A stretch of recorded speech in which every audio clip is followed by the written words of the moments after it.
खालिद का शिवाजी चित्रपट प्रदर्शनाला स्थगिती देण्यात आली आहे। माहिती आणि प्रसारण खात्याने ही स्थगिती दिली आहे, तर चित्रपटाच्या प्रदर्शनाला आता 1 महिन्यासाठी ही स्थगिती देण्यात आली आहे। चित्रपटाच्या ट्रेलरच्या काही संवादावर हिंदू संघटनेचा आक्षेप आहे, तर चित्रपटावर बंदी घालण्याची मागणी हिंदू संघटनेने केली आहे। विशेष बाब म्हणजे महाराष्ट्राच्या सांस्कृतिक कार्य खात्याकडून फ्रान्समधील कान्स फिल्म फेस्टिवलसाठी हा चित्रपट पाठवण्यात आला होता, परंतु या चित्रपटाच्या प्रदर्शनाला आता स्थगिती देण्यात आली आहे। या संदर्भात आपण अधिक जाणून घेणार आहोत। आपले प्रतिनिधी स्वप्नील जाधव आपल्याशी जोडले गेलेले आहेत। स्वप्नील, खालिद का शिवाजी या चित्रपट प्रदर्शनाला आता स्थगिती देण्यात आलेली आहे। हिंदू संघटनेचा या चित्रपटावर आक्षेप आहे, या संदर्भात अधिक काय सांगाल?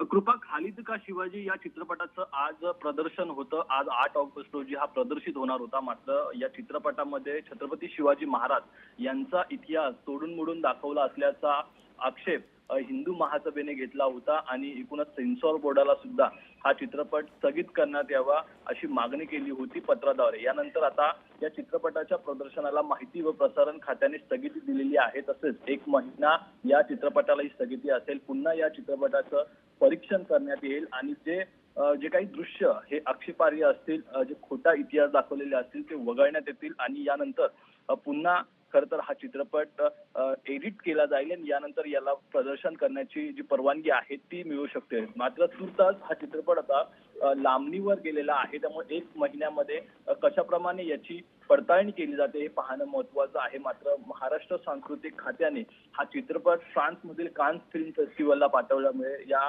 खात्यावरती सुद्धा आणि याचं चित्रपट परीक्षण करणाऱ्या समितीवर सुद्धा आता चौकशी होणार असल्याची माहिती समोर येते।